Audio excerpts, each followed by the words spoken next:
കൃഷ്ണായ വാസുദേവായ ഹരയേ പരമാത്മനെ പ്രണതക്ലേശനാശായ ഗോവിന്ദായ നമോ നമ.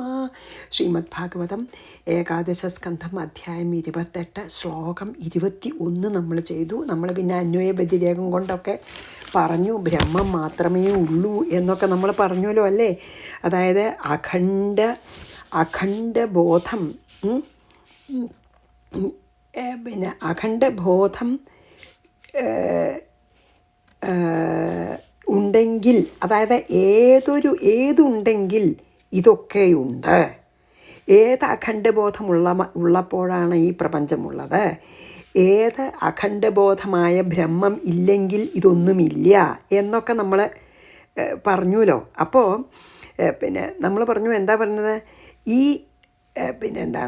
ഈ അന്വയ വ്യതിരേകം കൊണ്ടുള്ള ആദ്യം അന്ത്യവും കണ്ടെത്തണം എന്ന് പറഞ്ഞു. എന്നിട്ട് നമ്മൾ അതിലെല്ലാറ്റിനെയും ചേർക്കണം, അപ്പം നമുക്ക് ബ്രഹ്മയുള്ള ബോധ്യവും എന്ന് പറഞ്ഞു. അതായത് എന്താ അന്വയം വ്യതിരേകം ഒന്നും നമ്മൾ പറഞ്ഞു അല്ലേ. ബോധമുണ്ടെങ്കിൽ ആ അഖണ്ഡബോധരൂപമായ ബ്രഹ്മമുണ്ടെങ്കിൽ ഈ പ്രപഞ്ചമുണ്ട്. അതാണ് അന്വയം എന്ന് പറയുന്നത്. അഖണ്ഡബോധരൂപമായ ബ്രഹ്മം ഇല്ലേ, ഇതൊന്നുമില്ല.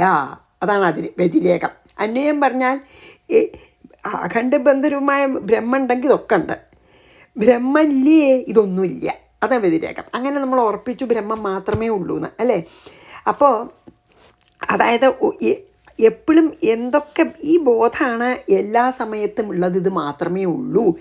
പിന്നെ നമ്മളൊന്നും പറഞ്ഞല്ലോ, ഏത് വസ്തുവിൽ നിന്നാണ് ഈ പ്രപഞ്ചം സൃഷ്ടിക്കപ്പെടുന്നത്, അല്ലെങ്കിൽ ഏതിൽ നിന്നാണ്, ഏത് വസ്തു എന്നും കൂടി പറയുക, ഏത് ശക്തിയിൽ നിന്നാണ്, അല്ലെങ്കിൽ ഏത് ബ്രഹ്മശക്തിയിൽ നിന്നാണ് ഈ പ്രപഞ്ചം സൃഷ്ടിക്കുന്നത്, ഏത് ബ്രഹ്മശക്തിയാലാണ് ഈ പ്രപഞ്ചം പ്രകാശമാനമാക്കുന്നത്, ആ വസ്തുവിൻ്റെ അഭാവത്തിൽ ഇതൊന്നുമില്ല അല്ലേ. അപ്പോൾ സ്വർണം മാറ്റിക്കഴിഞ്ഞാൽ ഒരു സ്വർണ്ണ ആഭരണത്തിൽ എന്തെങ്കിലും ഉണ്ടോ? ഇല്ല. അപ്പോൾ ആ സ്വർണ്ണാഭരണത്തിൻ്റെ സത്ത് എന്താണ്? സ്വർണ്ണമാണ്. അതാണ് നമ്മൾ പറഞ്ഞ കള്ളൻ സ്വർണം മാത്രമേ നോക്കുള്ളൂ എന്ന് പറഞ്ഞു അല്ലേ. അതുപോലെ നമ്മൾ എപ്പോഴാണ് വിവിധ നാമരൂപങ്ങളിൽ ബ്രഹ്മം തന്നെ പ്രകാശിച്ച് നിൽക്കുന്നത്, അതിനെ നമ്മൾ അതിൻ്റെ സത്ത് ബ്രഹ്മം മാത്രമാണെന്ന് കണ്ട്, സ്വർണ്ണ ആഭരണങ്ങളിലത്തെ സത്ത് സ്വർണ്ണമാണെന്ന് നമ്മൾ കണ്ട് മനസ്സിലാക്കുന്ന പോലെ, പല നാമരൂപങ്ങളിൽ പ്രകാശിക്കുന്ന ഈ പ്രപഞ്ചത്തിൻ്റെ സത്ത് ബ്രഹ്മമാണെന്ന് മനസ്സിലാക്കിയാൽ നമുക്കിവിടെ ബ്രഹ്മം മാത്രമേ ഉള്ളൂ എന്ന് തെളിയും എന്നൊക്കെ പറഞ്ഞു അല്ലേ. അതൊക്കെയാണ് നമ്മൾ വളരെ വലിയ തത്വം. 22 വായിക്കാം. എന്താണ് നമുക്കതിൽ ഭഗവാൻ ഇനിയും നമ്മളെ ബോധ്യപ്പെടുത്താനും, നമുക്ക് ബ്രഹ്മം മാത്രമേ ഉള്ളൂ, അങ്ങനെയല്ലാതെ നമുക്ക് തോന്നുന്നുണ്ടെങ്കിൽ നമ്മുടെ വെറും അജ്ഞാനാണെന്ന് നമ്മളെ എങ്ങനെ പിന്നെയും കൺവിൻസ് ചെയ്യണം ഭഗവാൻ.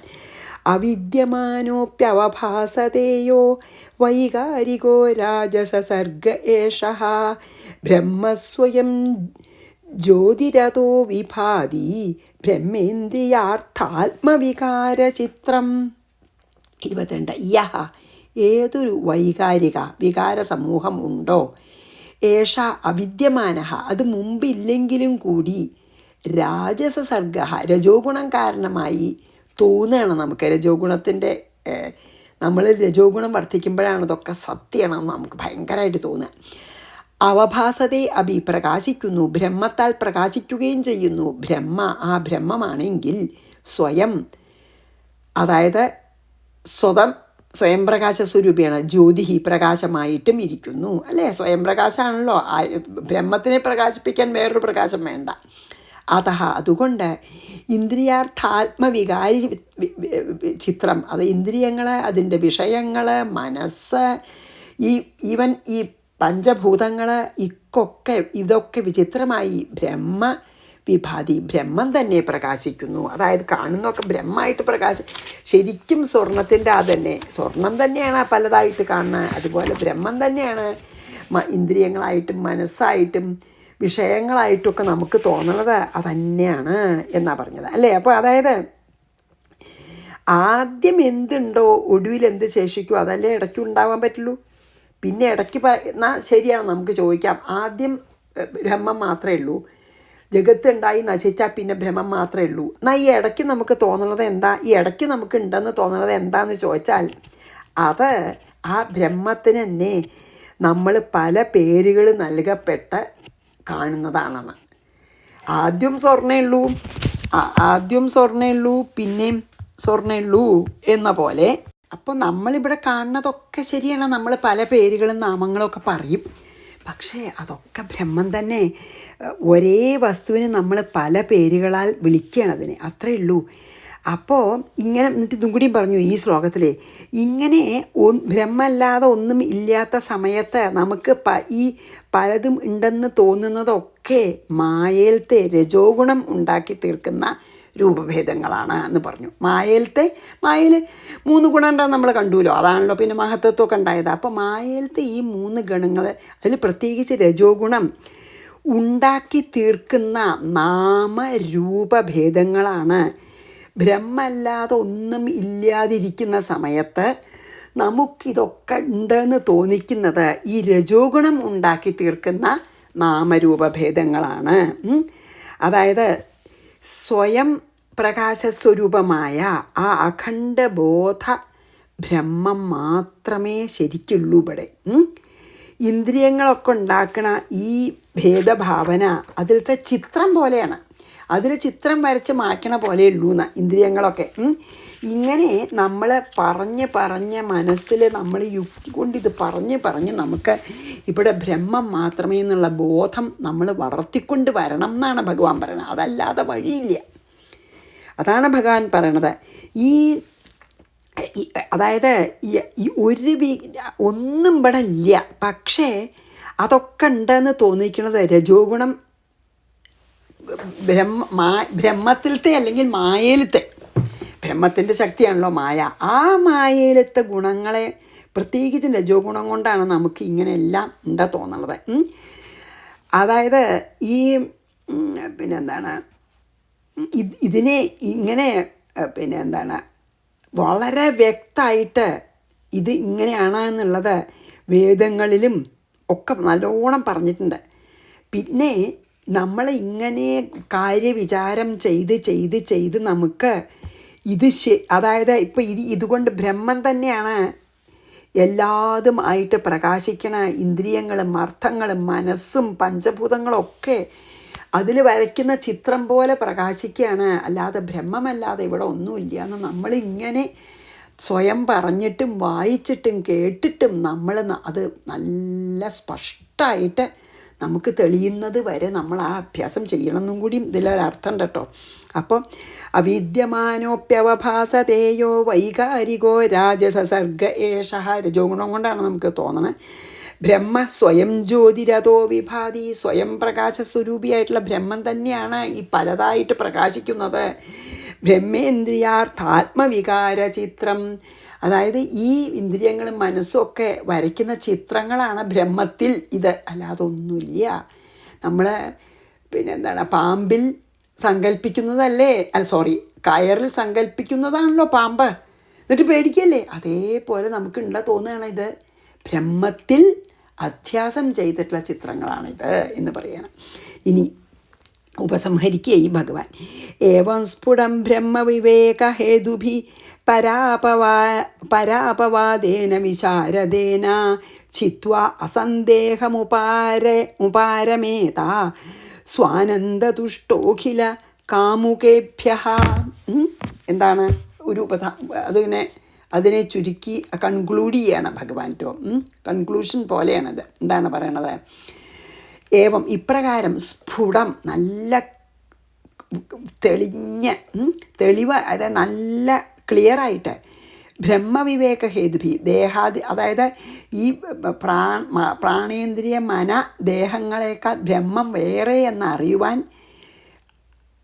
കാരണങ്ങളാകുന്ന തപസ്, പിന്നെയോ ഇങ്ങനെ നമ്മളെ വായിച്ചിട്ടും അറിഞ്ഞിട്ടും പറഞ്ഞില്ലേ, അന്വയം വ്യതിരേകം കൊണ്ടുമൊക്കെ അനുമാനം കൊണ്ടും മുതലായവയാലും വിശാരദേന പരാപവാദേ, സമർത്ഥനായിട്ടുള്ളൊരു ഗുരുവിൻ്റെ ഗൈഡൻസോട് കൂടിയിട്ടും, അതായത് ശരീരം ഈ അതായത് ഞാൻ ദേഹമല്ല ആത്മാവാണ് എന്ന് മനസ്സിലാക്കുകയും നല്ല ക്ലിയറായിട്ട് ആത്മസന്ദേഹം, ആത്മവിഷയകമായ സംശയത്തിന് ഞാൻ ആത്മാവല്ലേ എന്ന് സംശയിക്കാൻ പോലും പാടില്ല. ആ സംശയത്തിന് ഞാൻ ആത്മാവ് തന്നെയാണ്, ആ അല്ല എന്നുള്ള ആ ഒരു വിചാരത്തിന് ചിത്വ, അതാണ് അജ്ഞാനമാകുന്ന ഖൽഗം കൊണ്ട് അഹങ്കാരഗ്രന്ഥി മുറിച്ച് പറഞ്ഞല്ലോ നമ്മൾ മുമ്പേ. സ്വാനന്ദതുഷ്ട, ആത്മാനന്ദത്താൽ അങ്ങേയറ്റം ആത്മാനന്ദത്തിൽ വർത്തിക്കുന്നവനായി, അഖില കാമുകേഭ്യ, എല്ലാ വിഷയസുഖങ്ങളെയും എല്ലാത്തിൽ നിന്നും ഉപരമേതേ, അതായത് അതിൽ നിന്നൊക്കെ നമ്മൾ മുക്തി നേടുന്നു. എന്താ പറഞ്ഞാൽ വെച്ചാൽ, അപ്പോൾ എന്താണ് ഭഗവാൻ പറഞ്ഞത് വെച്ചാൽ, ഇങ്ങനെ നമ്മൾ മനസ്സിനോട് പറഞ്ഞ് ശരിക്കും ഒരു ടോക്കിംഗ് സെഷനാണ് നമ്മൾ തന്നെ. എന്താ അറിയോ, ഇതൊക്കെ രജോ ഗുണം കൊണ്ടുണ്ടാക്കി തീർക്കണതാണ്. ഇവിടെ ആ സ്വയം പ്രകാശസ്വരൂപിയായിട്ടുള്ള ബ്രഹ്മം തന്നെ ഉള്ളൂ, അത് പ്രകാശിപ്പിക്കുന്നതാണ് ഇതൊക്കെ. ഇന്ദ്രിയങ്ങളുണ്ടാക്കുന്ന ഈ അർത്ഥ പല പല പല ഭേദഭാവനകൾ നമുക്ക് കാണുന്നത്, നാമരൂപങ്ങളിൽ കാണുന്നതൊക്കെ വെറും ചിത്രങ്ങളാണ്. ഇങ്ങനെ വ്യക്തമായിട്ടുള്ള ബ്രഹ്മബോധം നമ്മൾ വളർത്തണം.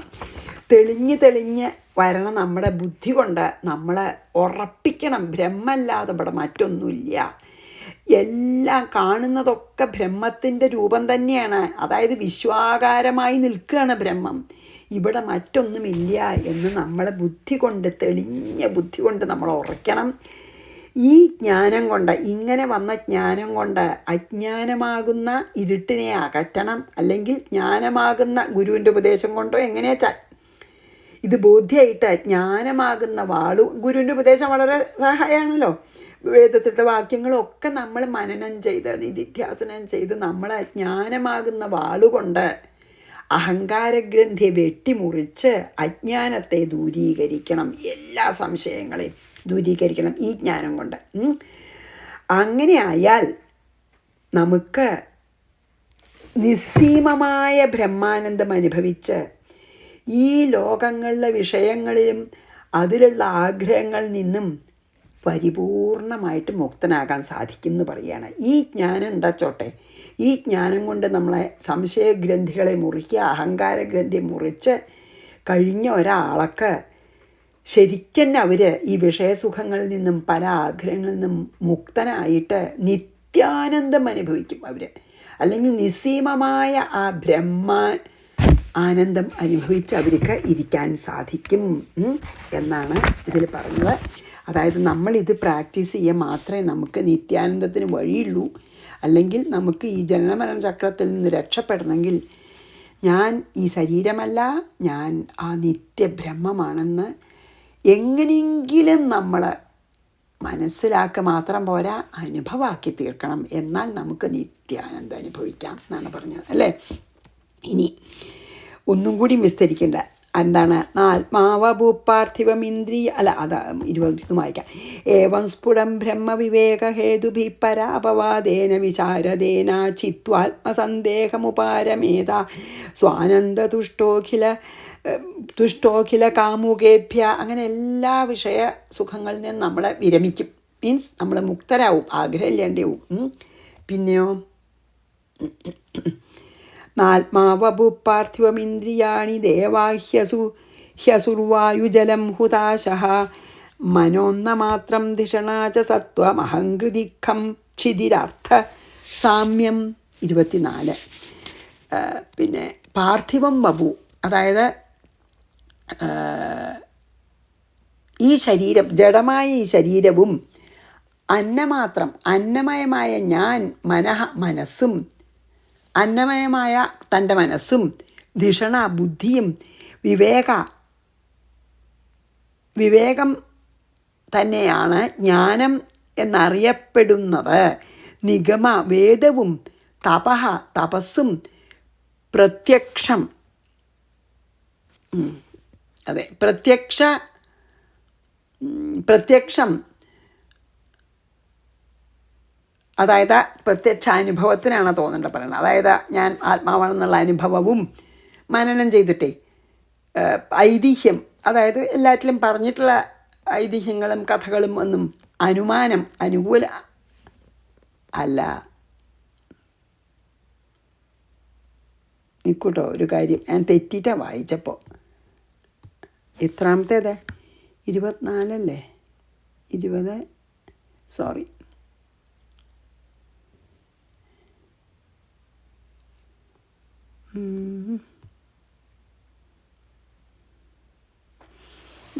ആത്മാവപു അല്ലേ, ഞാനത് തെറ്റിയിട്ടാണ് വായിച്ചതുകൊണ്ടത്. അതായത് ഈ വപു ആത്മാന്ന, അതായത് ദേഹം പിന്നെ ശരിക്കും ആത്മാവല്ല, വെറും പഞ്ചഭൂതങ്ങളെ കൊണ്ട് നിർമ്മിച്ചതല്ലേ.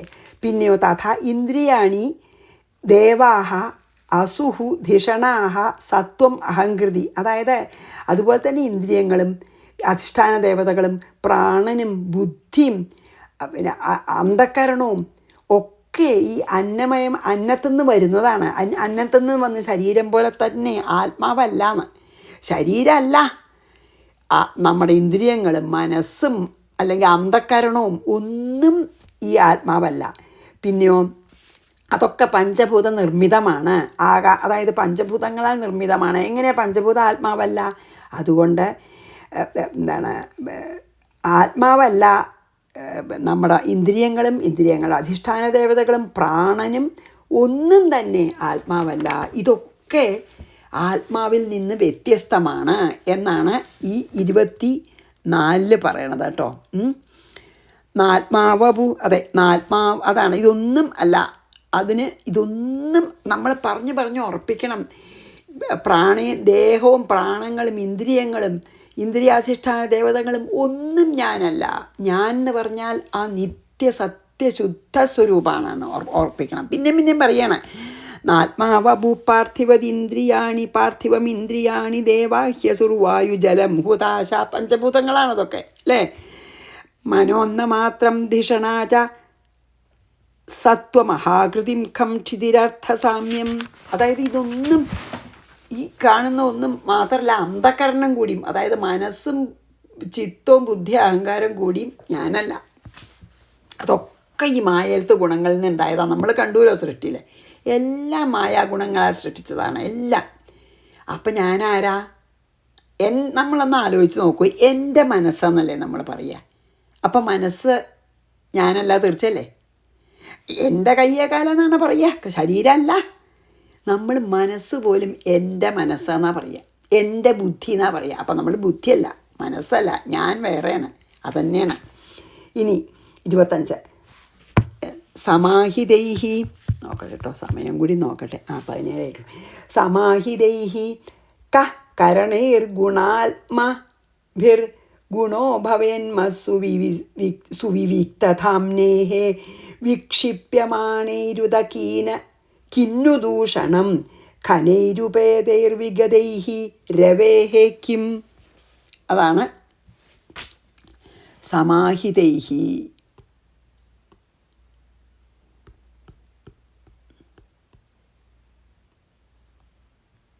ഓക്കെ, അപ്പോൾ ഗുണാത്മഭിഹി സമാഹിതൈഹി എന്ന് പറഞ്ഞാൽ എന്താ? ഗുണങ്ങളാൽ നിയന്ത്രിക്കപ്പെട്ടവയായ കരണൈഹി ഇന്ദ്രിയങ്ങൾ കൊണ്ട് മസ് സുവിവിക്തധാംന എൻ്റെ സ്വരൂപം അറിഞ്ഞവന് എന്തു ഗുണമാണുള്ളതെന്ന് ഗുണോ ഭവേത്. അതായത് ഞാൻ ഗുണങ്ങൾക്കും ഇന്ദ്രിയങ്ങൾക്കൊക്കെ അതീതനാണ്. അപ്പോൾ ഗുണങ്ങൾ ഉപയോഗിച്ചിട്ടും ഇന്ദ്രിയങ്ങൾ ഉപയോഗിച്ചിട്ടും എന്നെ അറിഞ്ഞു എന്ന് വിചാരിക്കണത് കൊണ്ട് ഒരു ഗുണമില്ല. പിന്നെയോ വിക്ഷിപ്യമാണൈഹി തൈഹി കിന്നു ദൂഷണം, ആ മുക്തന് അങ്ങനെ, അതായത് എന്നെ ശരിക്കും അറിഞ്ഞു കഴിഞ്ഞാൽ ഇന്ദ്രിയങ്ങളൊന്നും അയാളെ ബാധിക്കില്ല. ഞാൻ ഇന്ദ്രിയങ്ങൾക്കും ഗുണത്തിനൊക്കെ അതീതനാണ്. അതായത് അതാണെന്നിലിപ്പോൾ പറയണത്. എൻ്റെ സ്വരൂപം അറിയണമെങ്കിൽ പിന്നെ എന്താ പറയുക, ഈ ഗുണങ്ങളുടെ വികാരങ്ങൾ കൊണ്ടുണ്ടായതുകൊണ്ടും ഈ പിന്നെ ഇന്ദ്രിയങ്ങൾ കൊണ്ട് എന്നെ അറിയാൻ പറ്റില്ല. എന്നെ അറിഞ്ഞവന്, ഇതിനൊക്കെ അതീതമായിട്ട് പോയിട്ട് എന്നെ അറിഞ്ഞ ആളെ ഈ ഇന്ദ്രിയങ്ങളും രജസ്തമോ ഗുണങ്ങൾ, സത്വരജസ്തമോ ഗുണങ്ങളും ബാധിക്കുകയില്ല. എന്നെ ശരിക്കറിഞ്ഞ ഒരാളെ സത്വരജസ്തമോ ഗുണങ്ങളോ ഇന്ദ്രിയങ്ങളോ ഒരിക്കലും ബാധിക്കില്ല. അതിന് മീതായിട്ട് തന്നെ നിൽക്കും എന്നെ അറിഞ്ഞ ആളെ. ആ മുക്തന് എന്താ പറയണേ, ഇന്ദ്രിയങ്ങൾ കൊണ്ട് ഒരു ദോഷവും ആ മുക്തനെ ചെയ്യാൻ സാധിക്കില്ല. അതായത് ജ്ഞാനിക്ക് ഒരു ജ്ഞാനം ശരിക്കും ജ്ഞാനം ഉദിച്ചു കഴിഞ്ഞാൽ അവർക്ക് ഇന്ദ്രിയങ്ങളെ എന്തെങ്കിലും ചെയ്തോട്ടെ അവരെ ബാധിക്കില്ല. അതൊന്നും അവർക്ക് ദോഷമായിട്ട് ഭവിക്കില്ല. അതായത് എന്താ കാരണം, ഇതിലിപ്പോൾ ഏതുപോലെ വെച്ചിട്ടുണ്ടോ, നോക്കൂ, കത്തി ജ്വലിച്ച് നിൽക്കണ സൂര്യൻ്റെ മുമ്പിൽ ഒരു വിളക്ക് കാട്ടിയാൽ സൂര്യൻ്റെ വെളിച്ചം അധികമായിട്ട് തോന്നുമോ? ഒരു തോന്നലും ഒരു ഇതുമില്ല. അപ്പം എന്താ വെച്ചിട്ടുണ്ടോ, നിത്യാനന്ദം അനുഭവിക്കണ ഒരു ആൾക്ക് ഇന്ദ്രിയ സുഖങ്ങൾ കണ്ടാൽ ശരിക്കന്നെ സൂര്യൻ്റെ മുമ്പിലുള്ള മിന്നാമിനിങ്ങിനെ പോലെ തോന്നുള്ളൂ. അത്ര നിസ്സാരമായിട്ട് തോന്നും. എന്നെ ശരിക്കൊരു അറിഞ്ഞ ഒരാൾക്ക് ഇന്ദ്രിയ സുഖങ്ങളെ ഒരിക്കലും ആഗ്രഹം തോന്നില്ല. കാരണം നിത്യാനന്ദത്തിലാണ് വർത്തിക്കണത്. ബ്രഹ്മാനന്ദത്തിൽ വർത്തിക്കുന്ന ഒരാൾക്ക് ഇത്ര നശ്വരമായിട്ടുള്ള സുഖങ്ങൾ കണ്ടാൽ എനിക്കത് അനുഭവിക്കണം തോന്നുമില്ലല്ലോ. ഏതുപോലെ സൂര്യൻ്റെ വെളിച്ചത്തിൻ്റെ മുമ്പിൽ ഒരു മിന്നാമിനിങ്ങിൻ്റെ വെളിച്ചത്തിന് എന്തെങ്കിലും പ്രസക്തി ഉണ്ടോ? അതുപോലെയാണ് ബ്രഹ്മാനന്ദം അനുഭവിക്കുന്ന ഒരു യോഗിക്ക് ഇന്ദ്രിയങ്ങളൊക്കെ ആ യോഗിയെ ഒരിക്കലും പ്രകോപിപ്പിക്കാൻ പറ്റില്ല, അടുത്ത് വരില്ല. കാരണം കാണണമെന്നില്ല. സൂര്യൻ ഭയക്കുമോ? ഒരു മിന്നാമിനിങ്ങിൻ്റെ വെളിച്ചം, അയ്യോ എൻ്റെ വെളിച്ചം കുറയുമെന്ന് ഭയക്കില്ലല്ലോ. അതുപോലെ എൻ്റെ ആനന്ദത്തിന് ഒരു വ്യത്യാസവും ഇല്ല. ഇന്ദ്രിയങ്ങൾ എന്ത് വേണമെങ്കിൽ ചെയ്തോ. ഇന്ദ്രിയ സുഖമൊക്കെ ഞാനിപ്പോൾ അനുഭവിക്കുന്ന ആനന്ദത്തിനെ നോക്കുമ്പോൾ ഒന്നുമില്ല. അതാണ് പറയണത്. അത്ര മേഘങ്ങൾ വന്നാൽ സൂര്യൻ്റെ ഗുണത്തിന് എന്തെങ്കിലും കുറവുണ്ടാവുമോ? ഇല്ല. അതുപോലെ തൊടാൻ പറ്റാത്ത വിധത്തിലാണ് എന്നെ അറിഞ്ഞ വ്യക്തി നിൽക്കുന്നത്. ഒന്നിനും ആ ജ്ഞാനി ഇൻഫ്ലുവൻസ് ചെയ്യാനോ നിയന്ത്രിക്കാനോ തൊടാനോ പ്രകോപിപ്പിക്കാനോ ഒന്നും പറ്റില്ല. അതാണ് സമാഹിതൈഹി കരണൈർഗുണാത്മഭിർ ഗുണോ ഭവേൻ മത്സുവിവിക്തധാംനഃ വീക്ഷിപ്യമാണൈരുദകിന്നു ദൂഷണം അതാണ് ഖനൈരുപേതൈർവിഗതൈഹി രവേക്കും. ഇതിലിപ്പോൾ സൂര്യൻ്റെ മറ്റതാണ് പറഞ്ഞത്. ഏതറിയോ? മേഘം കൊണ്ട് മൂടിയാൽ സൂര്യൻ എന്ത് ചെയ്തം? സൂര്യനെ വെളിച്ചത്തിന് ഒരു വ്യത്യാസമില്ല. മേഘം കുറച്ച് നേരം മൂടിയിരിക്കേണ്ട അത്രയേ ഉള്ളൂ. അത് കഴിഞ്ഞാൽ അത് പോവും. അത് കാറ്റത്ത് പറന്നു പോയാൽ സൂര്യൻ അതുപോലെ നിൽക്കണം. ഇനിയിപ്പോൾ മറച്ചും കൊണ്ടിരിക്കുന്ന സമയത്തും സൂര്യൻ്റെ വെളിച്ചത്തിനോ അല്ലെങ്കിൽ പ്രകാശത്തിനോ ഒരു കുറവുമില്ലല്ലോ. അതുപോലെ എന്ന് പറഞ്ഞാൽ ഞാൻ മറ്റതാണ് പറഞ്ഞതെന്ന് മാത്രമല്ല, നമ്മൾ മുമ്പൊക്കെ വന്നിട്ടുണ്ടല്ലോ, സൂര്യ വെളിച്ചത്തിൽ ഒരു ചെറിയ വിളക്കിനോ അല്ലെങ്കിൽ ഒരു മിന്നാമിനിങ്ങിൻ്റെ വെളിച്ചത്തിനോ ഇല്ല എന്നുള്ള പോലെ ഞാൻ പറഞ്ഞു. ഇതിൽ അങ്ങനെ മേഘം കൊണ്ട് മറച്ചാലെന്നും പറഞ്ഞിട്ടുണ്ട്. പിന്നെ ഇനി ഇതും കൂടി ചെയ്യാം. യഥാനഭോ വായു അനലാംബു ഭൂഗുണൈർ ഗദാഗതൈർ വർത്തുഗുണൈർ ന സജ്ജതേ തഥാക്ഷരം സത്വരജസ്തമോ മലൈ അഹം മതേഹ സംസൃതി ഹേതുഭിപ്പരം. അതാണ്. ഇനിയിപ്പോൾ നമുക്ക് 26ൻ്റെയും കൂടിയും അർത്ഥം നോക്കിയിട്ട് നമുക്ക് ഇന്ന് ഇവിടെ നിർത്താം. അതെ, 24, 26 അല്ലേ? ഓക്കെ. അപ്പോൾ വായു അനലാംബു ഭൂഗുണൈഹി എന്ന് പറഞ്ഞാൽ എന്താണ്? വായു അനലൻ വെച്ചാൽ അഗ്നി, ജലം അല്ലേ, ഭൂമി. വായു അനലാംബു ഭൂഗുണൈഹി എന്നിവയുടെ ഗതാഗതൈഹി ഹൃദുഗുണൈർ വാ യഥാ നഭഃ ന സജ്ജതേ. അതായത് ഈ പിന്നെന്താണ്, വായുവിൻ്റെ വായു അടിക്കുമല്ലോ, അങ്ങനെ ശോഷിപ്പിക്കുക.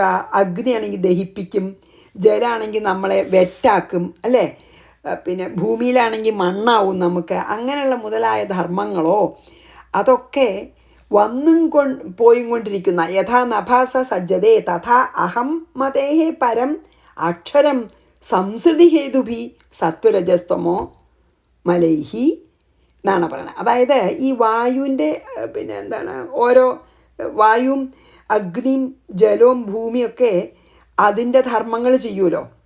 അതൊക്കെ വന്നു ധർമ്മങ്ങളാലോ പിന്നെയോ ഇങ്ങനെ സംഭവിക്കുക, ഇല്ലാണ്ടാവുക, അങ്ങനെയുള്ള, അതായത് നല്ല ചൂട് ഉഷ്ണം അങ്ങനത്തെ ദ്വന്ദ്വങ്ങളും ങ്ങളാലോ ആകാശം ബന്ധിക്കപ്പെടാത്തതുപോലെ അഹങ്കാരത്തിൽ നിന്ന് അഹങ്കാരത്തിൻ്റെയും അതീതനായിട്ടുള്ള, അതായത് മനസ്സിൻ്റെയും അന്ധക്കരണത്തിനും അതീതനായിട്ടുള്ള ആത്മാവ് ഈ സംസാരത്തിൻ്റെ തന്നെ കാരണമായിട്ടുള്ള മായയിലത്തെ സത്വരജസ്തമോ ഗുണങ്ങളാൽ ഒരു ബന്ധനവും ഉണ്ടാവില്ല എന്ന്. അതായത് എന്താ പറഞ്ഞു വെച്ചാൽ അഹങ്കാരമൊക്കെ പിന്നെ ഈ മായെന്ന് വന്നതാണ്. അപ്പോൾ ജ്ഞാനം ഉദിച്ചു കഴിഞ്ഞാൽ ഏതുപോലെയാണെന്നാണ് അപ്പോൾ ഇതിൽ ഈ ഒരു ശ്ലോകത്തിൽ പറയണത്. ആകാശത്തിനെ വായുവിൻ്റെ ഗുണോ, ആകാശമാണല്ലോ ഏറ്റവും ആദ്യത്തെ പഞ്ചഭൂതം, ആകാശത്തിനെ വായുവിൻ്റെ ഗുണോ അഗ്നിയുടെ ചൂടോ, അല്ലെങ്കിൽ വായു ഓടി നടക്കുകയാണല്ലോ, വായുവിൻ്റെ ആ ഗതിയോ, വായുവിൻ്റെ ഗതിയോ, അഗ്നിയുടെ ചൂടോ, ജലത്തിൻ്റെ നനയ്ക്കാനുള്ള കഴിവോ, ഭൂമിയുടെ ഗന്ധോ അല്ലെങ്കിൽ മണ്ണിൻ്റെ ഗന്ധോ ഒന്നും ആകാശത്തിനെ ബാധിക്കുന്നില്ലല്ലോ. അതുപോലെയാണ് ജ്ഞാനി നമ്മുടെ മനസ്സിലത്തെ അഹങ്കാരോ ബുദ്ധിയിലത്തെ ഇതോ ഇന്ദ്രിയങ്ങളോ പ്രാണനോ ഒന്നും തന്നെ ഞാൻ ആത്മാവാണ് എന്ന് അനുഭവമായിട്ടുള്ള ആളെ ബാധിക്കില്ല. കാരണം ആത്മാവ് അതിനൊക്കെ അതീതനാണ്.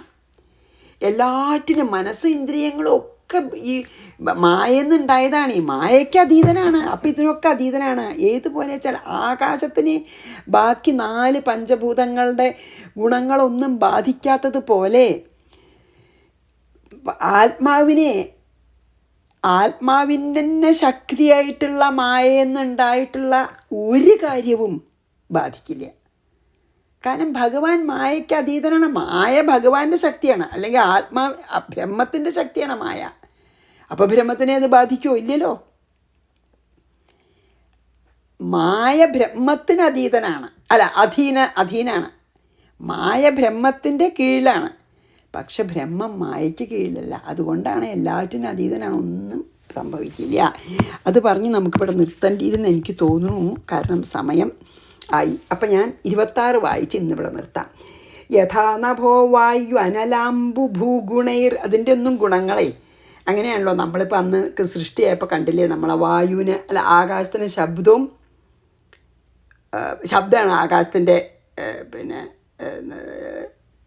എന്താ പറയുക, സട്ടിൽ എലിമെൻ്റ് തന്മാത്രയെ അല്ലേ, വായുവിൻ്റെയാണ് സ്പർശം അല്ലേ മറ്റേത്. അപ്പം പിന്നെ ഉണ്ടായിട്ടുള്ള പഞ്ചഭൂതങ്ങളുടെ ഗുണങ്ങളൊന്നും ആകാശത്തിനെ ഒന്നും ഒരു വ്യത്യാസവും വരുത്തുന്നില്ല. അതുപോലെ ആയിട്ട് നിൽക്കാൻ പറ്റുമെന്ന് പറയുകയാണ്. ശ്രീകൃഷ്ണ അർപ്പണമസ്തു. സർവത്ര ഗോവിന്ദ നാമ സങ്കീർത്തനം. ഗോവിന്ദ ഗോവിന്ദ. ഗുരുവായൂരപ്പ ശരണം. സമസ്താപരാധം ക്ഷമസ്വമേ.